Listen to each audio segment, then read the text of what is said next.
how do we want to attack the paper that I wrote? So, comments. What did people like about this paper? What do you think was good about it?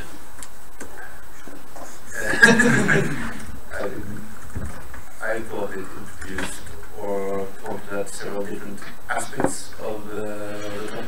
So it brought out both possible good ways to do cognitive scientism, both in general and dementia, and some problems that you also said in this presentation that other times, but accepting something new, the system is flawed for the game as technology.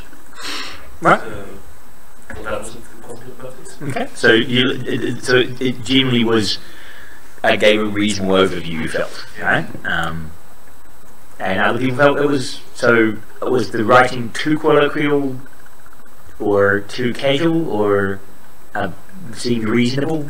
Reasonable. It wasn't easy to read, but I mean. It wasn't a page turner. Wow, I wonder what's coming next. So it wasn't a thriller, but it wasn't kind of like horrendously dry. No, so it was somewhere in the middle. Other thoughts? Was it a reasonable thing to read? Was it hard to read, or similar to other papers you read? Quite similar to understand. Okay. Yeah, I think it was easier to read than the second one. Yeah. Right. Yeah. The second one is more like most of the papers you find. So one of the things that you could criticise my paper on is I tend to actually have quite a lot of sectioning and relatively small sections. Right? So like 1.1 is relatively small before I go to 1.2, which is half a page, and then 2, short, 2.1. So each of these sections is relatively short, right? So that was a design decision I made, as a computer scientist, I kind of am bullet point list-ish in my way of thinking, and it kind of slightly feels that way, so I haven't really given a big, sort of long narrative. I kind of chunked it into smaller bits, right? Which is also an attention span kind of thing, right? Because you could get to the end of a section and go, okay, and it's the kind of wee meat of work. Whereas with the other paper here, it has longer blocks of just text with no structure in it to kind of help your brain organise things. Okay, so criticisms of the first paper, of the McCallum paper. One is, what was it about? It felt unstructured. What were you trying to achieve? What was I trying to achieve by writing it? When I read through it, I had problems sort of seeing the, I guess, red thread, which I don't even know if that works in English. The central sort of threads. We occasionally use the phrase the red thread. It's a Norwegian phrase, but we occasionally do use it in English. Because from the abstract, I thought there would be more focus on the actual dementia game. So reading like the background and the taxonomy and stuff, I was sort of like, okay, so what are you going to do with this? And then I'm not necessarily sure that I felt when the actual game came up that sort of had anything to do with the previous two. Right. Necessarily. Might be that changed if I do like another reread, but so the first two times, that's sort of the, so it felt a bit jumpy. Sort of. Yeah, the project seemed too big to be just sort of part of an overview for the paper. Right. You felt it could have been broader and explained things more. And yes, you thought, oh, it's going to be entirely about this thing. Yeah. And it could have been. There is a whole master's thesis you could go and read about it, so it was a whole master's thesis that I compacted down quite heavily. And yes, it could have been a whole paper on its own. But yeah, so that is a challenge of also space, because there is a limited number of pages, so you do have to cram things down, and I wanted to give an overview as well as a case study. So yeah. But and that's valid criticism, that it didn't spend potentially as much time as it should have on that case study. And so one thing you could do would be expand the case study. and you could come back with a review saying, well, you actually need to spend more time doing this, and it would need to be a bigger paper. One of the criticisms that Runa has of this paper is that it also doesn't justify its taxonomy particularly well by saying, why should we break up games for health in these categories? It presents, certainly, and one of his criticisms is with the first breakups of narrow versus broad and specific versus general health, right?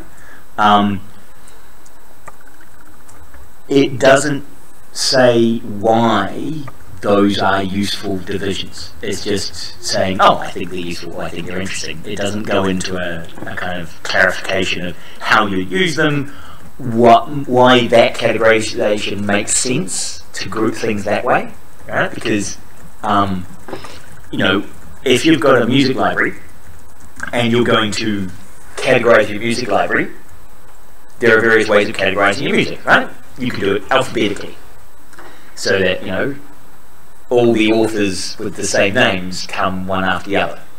If you then played your album alphabetically by song title, are you likely to have a nice, consistent, coherent song list if you played your entire music library by title of individual song? Probably not. Probably going to jump around a bit, right?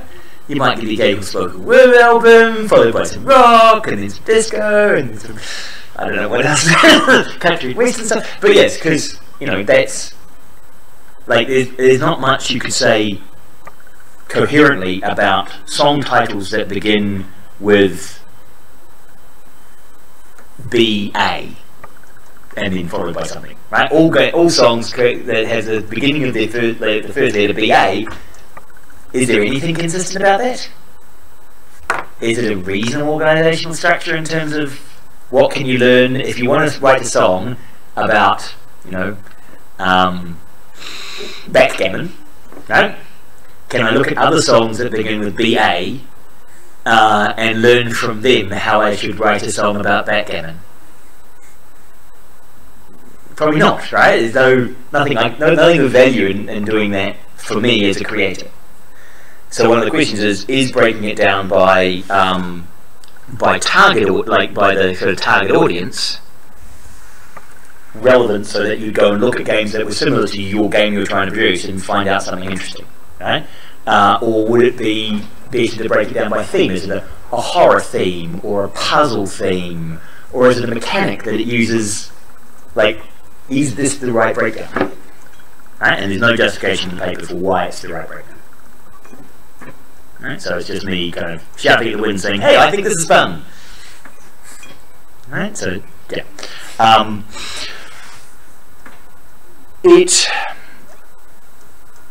And to some extent, the conclusions at the end, these ones, so it's got the case study in the middle, and then it's got some discussion around that, and then challenges to the using game. Some of these don't relate at all to the case study, so they're disconnected. So that kind of jumpiness is well, why are you talking about this now? They are more overview thoughts of what the challenges are, rather than kind of tightly packed. So yeah, so I think some of those are problems. In terms of there are a few spelling mistakes, grammatical errors. Yeah, there's one place where you just say which was present at this health conference, and then you never say which health conference that was. Yes. I was like, oh, yep. Like, which one is it? Fail. Personalised health, P-Health conference. Yeah. Which we're actually having in Norway this year, we're coming next year, but we're having a personalised health conference in Gjøvik. Bjørn is organising it. So if we move to the second paper. Just one thing. Yep. It's awesome when you actually have links in the references. The other paper had it, you didn't. Oh, right. That makes it a pain to go and search for. Mine was older. Yeah, I know. So and I wasn't using the URL style. But yes, you like the fact that this had the links, which made it much easier to the DOI links. Right? So that's a referencing style about whether you include DOI links or not. Certainly makes it easier to find the papers rather than having to Google Scholar and hunt them down. And are all of you guys using Unpaywall? It's a Chrome plugin, though there might be one for Firefox as well. Unpaywall is a plugin that will search for whatever paper abstract you're looking at the time. So you're on a proprietary paywall site, but you can see the abstract and title, and it will search for that, see if it can find a free version of that paper for you. What do you call it? Unpaywall. So it's this. So unpaywall.org. So it has the wee padlock, and it's an extension I use that it will pick up when I'm on a research publication site, and if it can find that publication somewhere else on one of the open access areas, it will show you that link rather than you having to buy that particular version. So just as a useful way if you're trying to find something, it can be quite nice. But so this is the PDF, so it won't do that. But okay, so if we have a look at the criticism and discussion on this paper, okay, so massive sideways tables. Yeah, yes. That's my third point. I hate reading something. You hate massive sideways tables. It's quite common to have massive sideways tables in a lot of these review. Literally. It's really bad in PDF form, isn't it? Right? Because what we like is that those to be reoriented in your PDF, so that they're just. It's a bug from there or other previous paper. It's a nasty hangover from us using paper and having to put PDFs that look like this because why can't I just rotate that? Well, you can probably rotate it, but it's pain. It's pain to rotate each one of them each time. You do rotate it back and back and forth. Yeah. And this is printed one-sided, so this version is obviously not printed for a book. So what should we do about sideways tables and landscape portrait? Right, so that's a problem. It is a massive table that they've generated, and they've just. I just skipped it on the first read through. Because there's some so the real bodies, they've got long answers here, and then these are so far apart they're really hard to compare. Yeah, right? It's also easy to read over to the next one, because if you have the long answer body, like that one, there's actually 2 pieces of text for 2 different categories on the top one there, but it's easy to just continue reading down and then start reading on the next piece in the table. Yes, so you can it's one of the ways we present is sideways tables. I don't know if this is the best way of presenting this information, right? Because I think some of it could have been collected better than the way they've done it, right? And rather than trying to get all in one table, you might want to do multiple tables where you actually, for this bit of information here, these kind of information, you could have compacted it and had a much smaller table of just these are the studies, these are their short name types, and then collected together the longer version information. Say, right, these studies have these longer texts, and then you've given them much wider to actually write out long sentences rather than kind of narrow it down and having to try and fit them in this, which then drives it longer. Well, perhaps check if it's possible to rotate those pages, because you're doing it digitally, so it's probably possible. Yes, it is. And then they can do it like that on paper, and then. We could actually, that would be a bug. That would be a feature I'd like to add to the master's thesis template. If you'd like, would you like me to add that to the master's thesis template? Okay, so we can add that as if you go to the GitHub, we can add it as an issue, and I'll kind of look at how I do that. Right. So the table of presentation. So in general, one of the reasons why I looked at this paper is it gives you a methodology around a survey paper. So have you read these kind of papers before? Not really, not at that scale of this. Not at that scale. Okay. So when we talk about a systematic survey, right, some of the features of the paper try to take you through that process quite clearly. Right? So you guys followed the process?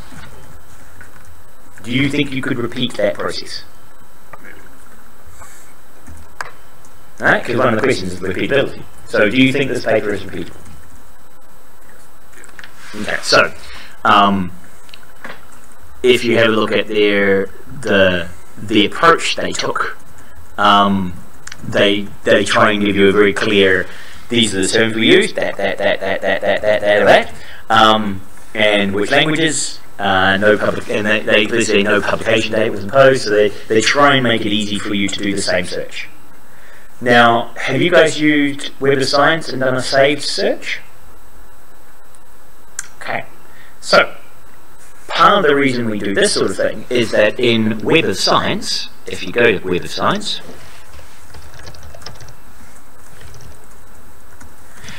we try and record the process by which we got to our data, so that if someone wants to repeat it, they can try and repeat it.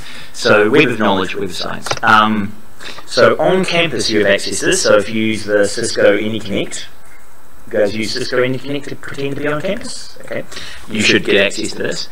And then what you can do is you can sign in and with your email address and password. So I think it's that. Will Dashley log me in? Yes. I read. Are there anything particularly bizarre in there? Okay, yeah, they'll give away my information. Yeah, I'm not allowed to overburden them. Okay. There's nothing seemed too out of the ordinary there. Okay, so what you can do is once you've signed in with your email and you give it a password and register, you can save the search and then get reminded if anything new gets published that satisfies that search criteria. So for example, if you go in and you used this as a child mesh or that and that and that and that, I don't know if that particular form, I haven't tried this, works in their search criteria.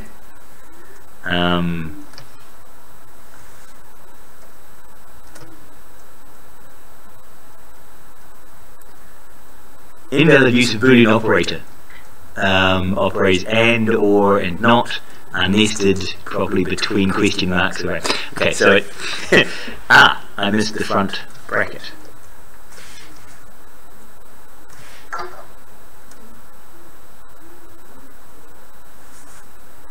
Root.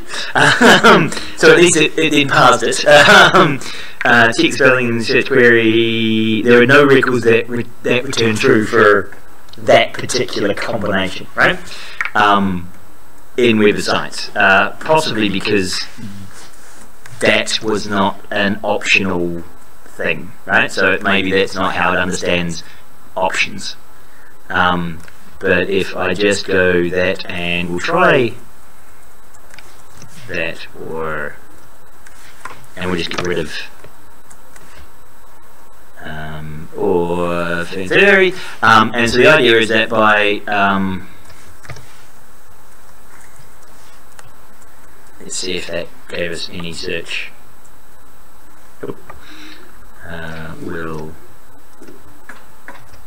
It probably is that it's not understanding.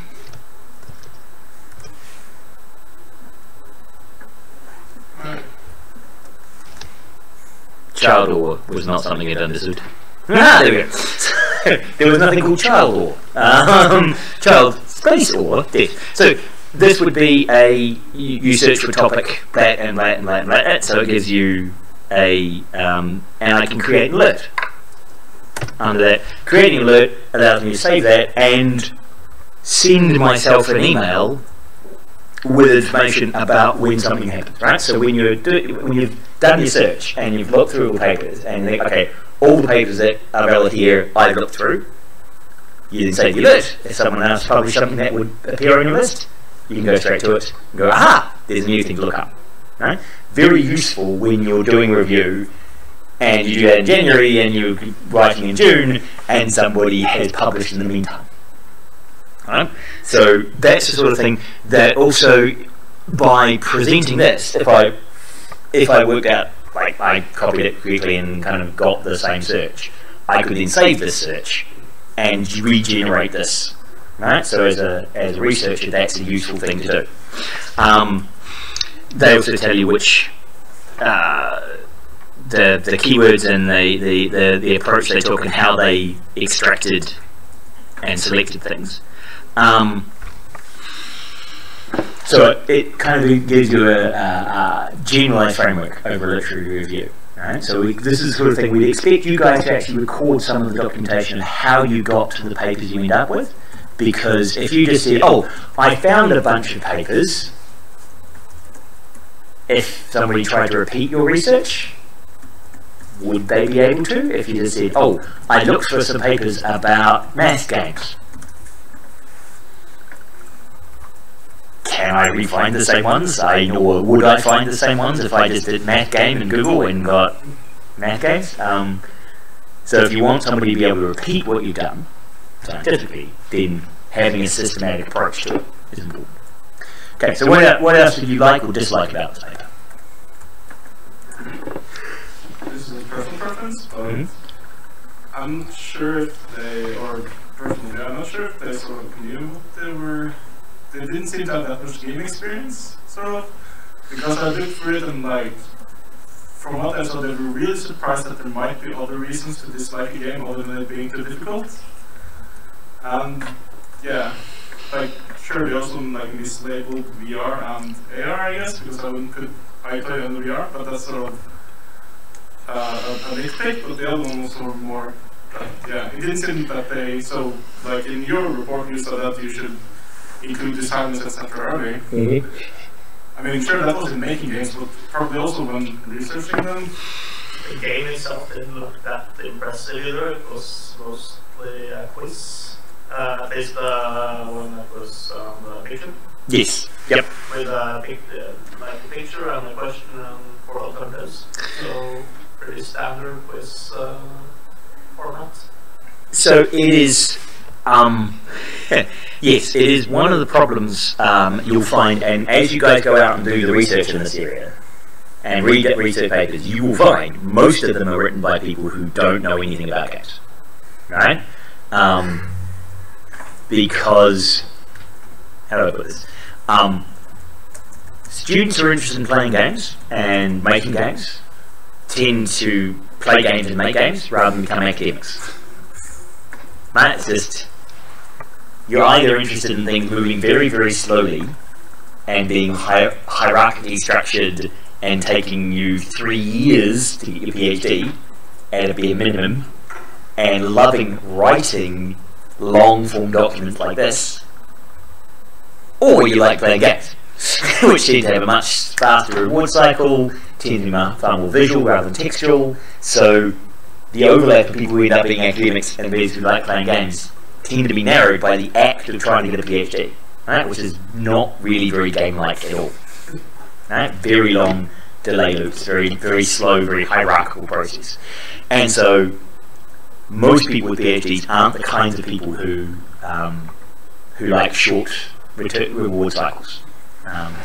Which makes it difficult to kind of, when they get into researching games, they'll write long version things with a long decay, a long time between when they write something and when they actually resolve it, right? So it's a quite long form.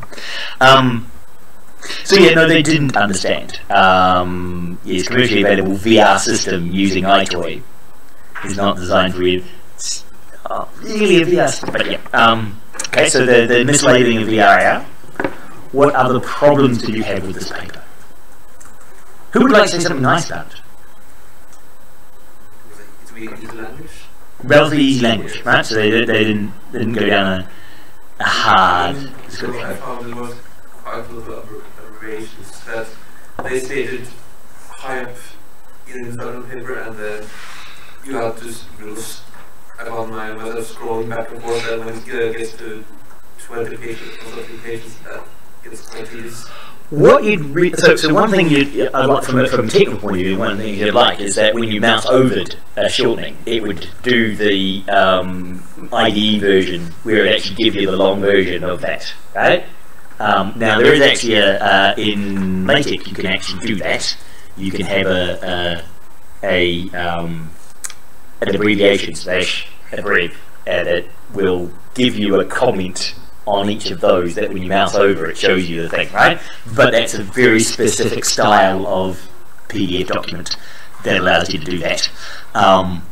So most people don't use that style, but it would be nicer if you had that kind of thing, right? So no, it is a challenge, and it's partly because we've got this, it's a paper format, right? It's not a proper digital format. It's not like a wiki. It's a paper format, and that leads to some challenges. So yes,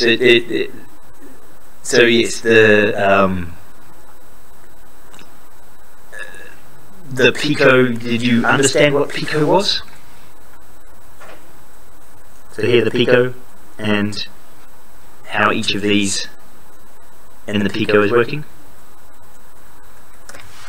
So the patient and intervention. And intervention, patient, yeah, outcomes. Yeah, and so you'll find things like Picos are a medical phrase, right? You'll find a lot of medical phrases as you go into the games for health area, and educational phrases as you go into the games for education area.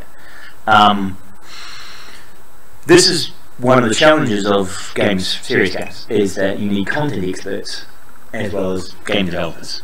Right? And usually it's content experts who write the papers, and the game developers who, well, either they make the games, and then they can be a bit dull, as you say, quiz style, and even if they're not, even if it's game developers who develop the game, it's still written about by the subject matter expert, right? And they use the jargon from their language. So what would you change about this paper? What would you like to have seen done differently? So someone right in the back row there. The structure? And it will be easier to understand it, to read it, when it will have a little bit in the structure. So you so I mean, this first bit is quite short, but then the real, well, a massive table. Do something about that.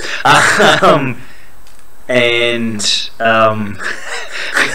an appendix. That's appendices, And but then and this is okay, but then it does get to this like big block of texts that don't really give you much structure.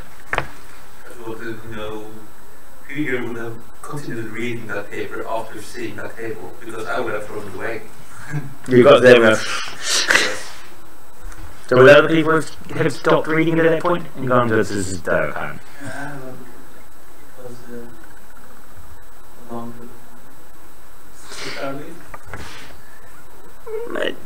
two sides, 2 columns and 21 pages. Well, the thing is that because of the massive table, 9 pages I think. Yeah, 9 pages in the middle of it. Were actual kind of just table. It in total was a shorter paper to some extent. I think last year we gave a 54-page paper, and that was written by social scientists, and so it was long sentences with quite overly academic. Just because. Yes. Very jargon heavy and very academic-y, and quite challenging to read and to keep your attention while reading. So structure would be something. If you were to give feedback, what would be the feedback? So one change, though, and introduce a bit more structure to make it easier. What other feedback would you give to this? Maybe some kind of visual representation of the results. More of a kind of graphs and visual appeal rather than this very heavy text that is just.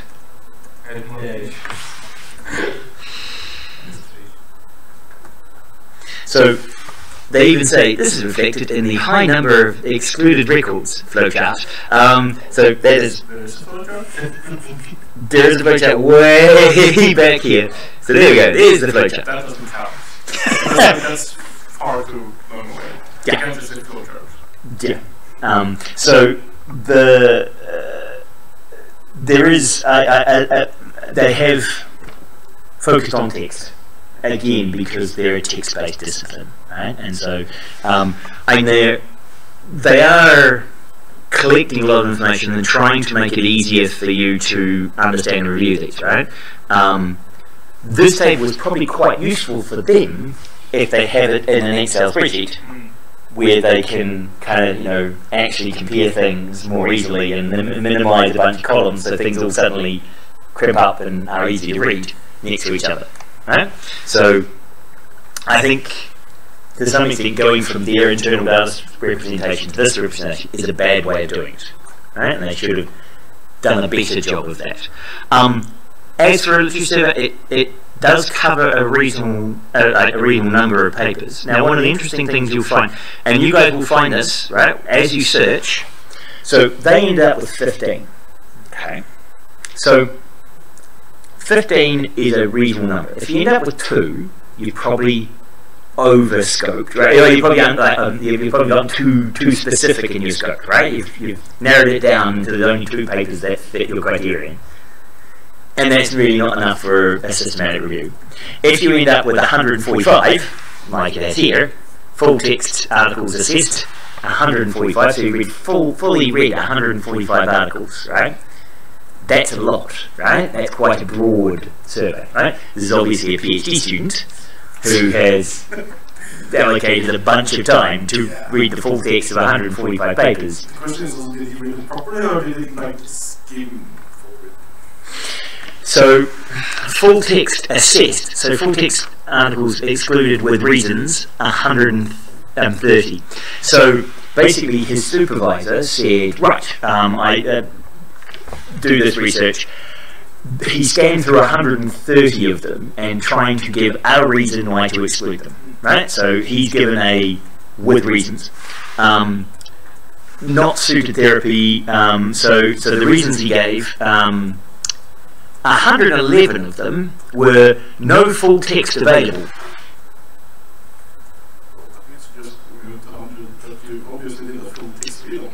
Yeah, so full text articles assessed for eligibility 145, 111 of them I couldn't get to, so I actually only read 34.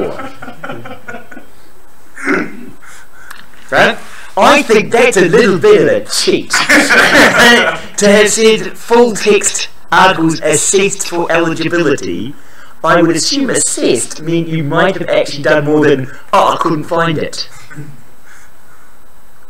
I couldn't open the file, I read it. I excluded it because I just, I went there and I couldn't see it, so I gave up. So, I'm not sure that's this particular line of saying, well, of the 130 that I rejected, 111 of those 130 I rejected were because I just couldn't get access to the original publication. Right? Now, if I was spending more time, you could probably get at least 50 of those 110 just by doing things like searching for the first author's name and going to their website and finding a link to the paper on their website. Right? Because a lot of authors give you links to their paper from their personal university institute page, because a lot of journals allow them to do that but not to publish it elsewhere. So by just searching for the corresponding author's name, you can often find the paper. Right? And that's partly what Untable is doing for you. It's going and trying to get around the publishers trying to put paywalls up, but in that sort of thing. So 110 given out that way. No suited therapy, 7. That's 7 out of 140, but it's not 7 out of 145. It's 7 out of the 35 that you got access to. So that's actually not 7 out of 130 that were rejected. It's more like 30% didn't have an appropriate therapy. And no motivational outcome. 11 out of the 130 rejected. But because you've only got 15 left, and 110 are gone, right, already. So, of the 15 you kept, right, 11 of the ones you threw away had no motivation. So, what percentage of papers that you actually read, the 34 that you read, 11 of the 34. So, basically a third of them don't talk about motivation at all. Now, for me, that way of saying it doesn't imply that a third of papers just don't talk, a third of the ones I was able to find don't talk about motivation at all. I would like to see that brought up into the flow a bit more clearly. Right? Because it also influences your results.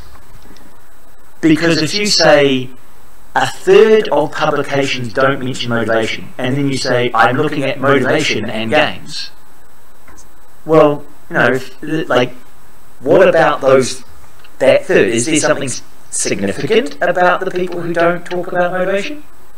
If there's a third of all papers don't even mention it, how important is motivation to the way people design games? Because if you immediately throw away everybody who doesn't explicitly mention it, surely you're throwing away a whole section of people saying, well, they didn't use motivation to design their games. So if I try and make some comment about how important motivation is to games, and I've thrown away everybody who didn't talk about motivation in their games. One of those selection biases is want to prove that you need motivation games. Yes, and so I only select research papers that mention it. I've already got rid of a whole bunch of papers that could have shown that it wasn't important. Because in the 11 out of 34 they rejected, are there very successful games that have very successful outcomes that had nothing to do with them, they had no assessment of motivation, and didn't care about motivation, but showed really useful results. So when you do those you do have to kind of look into those kind of things, right? And say, how did they end up with the ones they reviewed? Are those a fair selection? And what can we gain from understanding it, right? So if I see you guys doing that, I will try and comment if you are selecting out the thing that you're testing, to say, oh, I'm only interested in people who like, so this is one of the criticisms we had about the folded game, which I don't know if some of you are interested in science, so we might do that, but one of the folded ones was, you know, is social interaction important, and you ask the forums. I mean, social people are on forums, what are you talking about? So unfortunately you do, to some extent, even though it's not highlighted in the paper anywhere, that a third of all papers don't mention motivation for their design at all, that from looking at this flowchart you see that comes up, right? And also I think we didn't read 100, we just didn't read a bunch of the ones we suggested out here. Like 2/3, 3/4 of them we just didn't even read. Another question is there something different? And you can look in the research on it. Is there something different about ones that are behind paywalls and ones that are open access? Right? Is there a different approach by people who are publishing in restricted access publications and those who are publishing in open access publications? Right? Is there something like strategically different in those and their approach to games? Now, it may be that there isn't, right? But it is something that is a limitation, right? Now, if we go for, I didn't mean to do that. Right, because if we go down here, and I think if we go find, okay, so they do mention limitations, right?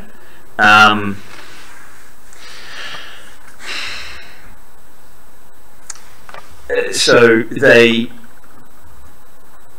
talk about, you know, maybe they didn't use the terms right. Different terms can be used in the same concept, so joy versus fun. But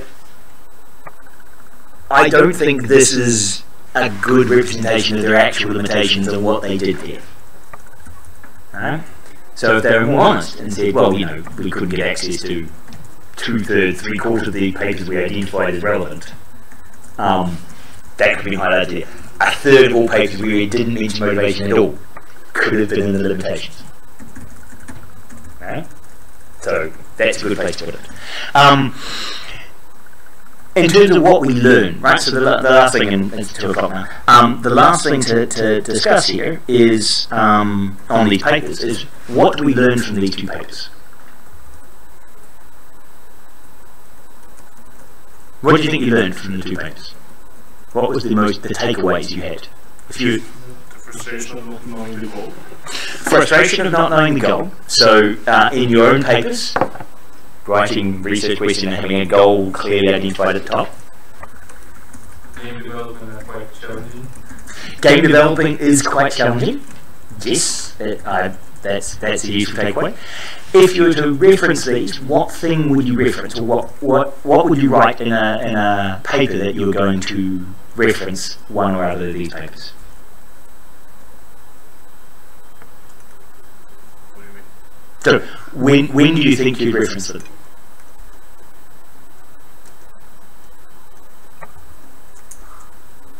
And what would you reference? What would you think is, oh, I'll keep this piece of information about this paper? Probably in the background segment, where all the work has been done to sort of get overviews. Right, so in the background section, and you say, here's an overview of games. And so to some extent, what you can do when you're reading these is you add a wee note in the bibliography about things you might quote them for, right, or things that stand out for you about this paper. Right? Because then, when you're trying to write, you've got some handle in to that, and you can say, oh, yeah, it's that paper that talked about cerebral palsy, or something, right? So, if you say, well, if I was going to be working with cerebral palsy, I'd reference this paper and say, this is an overview. If you're doing a VR game, is there something in here about VR and AR that you would want to comment on, or quote from, or reference? Right? Because when you guys read papers, you should also be thinking, when would I cite this paper, and how? Like, what would I need to take away from this paper? How can this paper? So, because one thing that is tricky to do, and you need to start doing it now before you get to your master's thesis, is up until now, we've been putting stuff in your head, right? And just your knowledge has been growing, and you're kind of, know stuff. You've not had to tell us exactly where that knowledge came from. The fact that you know it was enough. Right? So we've given you an exam, we've asked you a question, you've answered the question, yay! Right? And so up until now, just smashing the knowledge into the existing knowledge you have has been good enough. Right? Now, we don't want you to answer the question, we want you to answer the question and tell us where that information came from. Right? So you can't just read things anymore for the next couple of years. You can't just read things and integrate them and just know them. You've got to justify where you got that knowledge from. Right? And so that's a different way of reading. That's why I'm saying, what did you learn from this paper? So that if you were talking about games and you were writing about games, the concept that you got from one of these two, you'd then be able to reference, oh, and I learned that from this thing. The social point about the audio for the pad. Yes, so the social point about audio for the pad, that's something you say, audio interaction can change the social nature of a device. Site. Okay. Right? So that's, rather than you saying it, go, I can't remember where I heard it from, but I know I heard it. Right? We can't accept that in your master's thesis. You can't accept it in the bachelor, kind of, but at master's you guys have to tell us where the knowledge came from. And that's a very different way of reading papers. Rather than just reading them to make yourself smarter, you've got to read them strategically in a, how do I build an argument and use this as a case? Okay? So, basically from now on, when you read, you should potentially be thinking, how do I cite this? What would I say that would then cite the thing I just read? How does it change the way I think about things so that when in the future I need to talk about the audio aspects in games, or VR and AR, I could refer to something in here, or cerebral palsy, or motivation theory, or because when I presented self-determination theory to you guys, I presented competence, agency, and relatedness, right? Here, they define agency differently the way I define agency, very differently, and I would disagree with their definition of agency. Right? They also put it right at the end of the paper rather than up the front. Up the front they talk about intrinsic and extrinsic motivators, and they don't talk about what the core parts of self-determination theory are until much later. Right? So if you wanted to talk about intrinsic and extrinsic motivators, you could reference the first part of this paper. Right? You could say self-determination theory has been used to analyse games and cite them. Right? So if you wanted to use self-determination theory, showing that someone else had used it is a way of saying, oh, this is not an uncommon way of doing game assessment. For example, see these people who use that framework. Right? So it's kind of starting to think, okay, where can I use this in justifying my advancement of knowledge? Okay?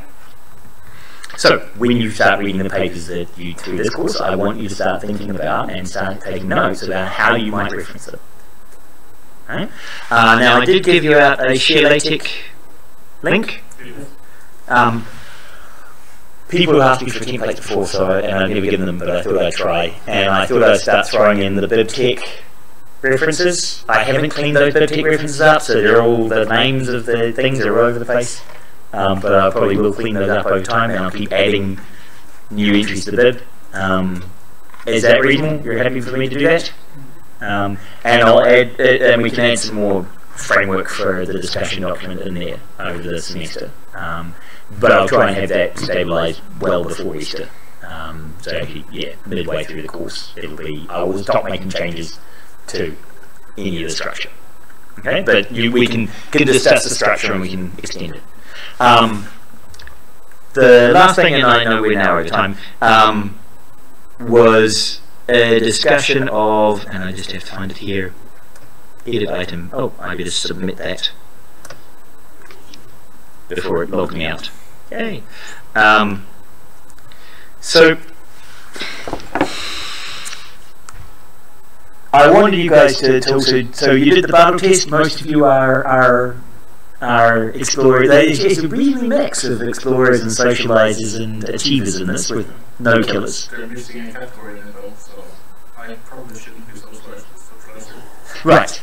So you did the test. Did you do that test? Yeah, I did both. Yep. So you did both. So how do you find out the game? What game motivators are you? 100% narrative and immersion. So 100%. Was anybody surprised at what the result they got from that? From any of those? I was surprised in the conclusion, because I said, I like to see things close. Oh right, you like CSGO and Battlefield. I don't like that. Because I like to do Minecraft and make things that explode and simulation games. Right, so you like simulation explosions rather than just spectacle. Yes. Right, so it put you down the spectacle player rather than simulation player. Did any of you get really low scores in your gaming motivation? Yeah. All the ones that said narrative. All the ones who said narrative, you're pretty much zero. Affected my strategy, because I like strategy games, but they weren't clear on whether they were talking about long-term strategy games and short-terms. So that sort of just came into like the late questions. They actually made sort of a distinction on those, and by that time it was sort of like too late for me to indicate that I'm liking the short tactic. Right. So yeah, this is a challenge with any sort of questionnaire, right? So when you guys do questionnaires, one of the things to do is try and find other questionnaires that ask similar questions, right? So if you want to ask questions, if you're trying to find out things, then using predetermined questions, like questions that other people use, makes it easier to compare with, right? Some of these questions felt very much like the, are you an explorer? Yes. And they said, oh, you're an explorer. It was kind of, you're no surprise there, really. And other ones, as you said, sometimes the question isn't clear, and so you answer some way, and then when you see what they're saying, you go, oh, you mean that? And we answered it differently, right? Another problem with asking you questions is, and I don't think any of you necessarily did this, but when you ask people questions, they might be answering according to who they think they want to be, rather than who they are. Yeah, I 100% do that. so you, yeah. Like I like narrative games. Yes. Just like the way it came out, like, that was the only thing I liked. The only thing you like, yeah. So did any of you answer it according to the kind of player you would like to be, rather than the kind of player you are? Some ways you are inclined to do it just because of us. Because your kind of natural desire Yes. to answer a particular way, you might, even though, for example, it can be just for you, right? I didn't ask you to upload your results to Facebook so we could all share laughing at the narrative boy. So yeah, but whenever you do these surveys, one of the things you have to watch out for is the person answering according to what they want to be rather than what they are. Right? So you get the same for political surveys, right? When people ask political questions, they actually find that this works. Well, this is very strong in political surveys, and they see this was one of the things with Trump, is that when they had robocalls, a lot more people supported Trump than when they had an actual person ask the question. Because it seemed that people were less likely to say, yeah, I support Trump, to an actual human being than they were to an automated just respond with a number. Right? So there seemed to be the kind of personal, like, if all of a sudden they actually asked me, then no, I'm not racist. But really, so it's that when you do these things, you're probably finding out what you think you are as a gamer, not what you actually are as a gamer. Right? So for next week, we're going to talk about learning styles. Have all of you heard of learning styles before?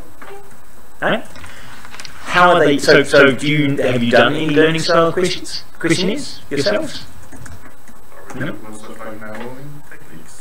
Are we talking like memory techniques? Or we're talking visual, audio, kinesthetic learners, those kind of things, right? So we're going to discuss for next week games and learning styles, which also fit into these battle play styles.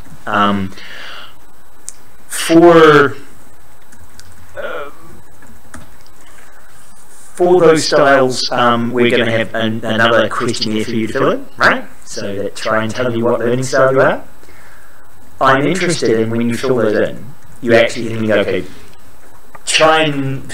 could try and do it two ways, right? One is, the first way is kind of,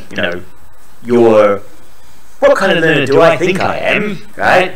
And then try and do it and really reflect hard on yourself and say, okay, if I'm honest with myself, and I say I like reading, but I actually don't read. But, right? Or, no, I would never watch television on a Sunday afternoon. I would go for a walk in the woods and write poetry. So think about the difference between what you project and what you are. Is that the next class coming in? probably. Yes. Okay.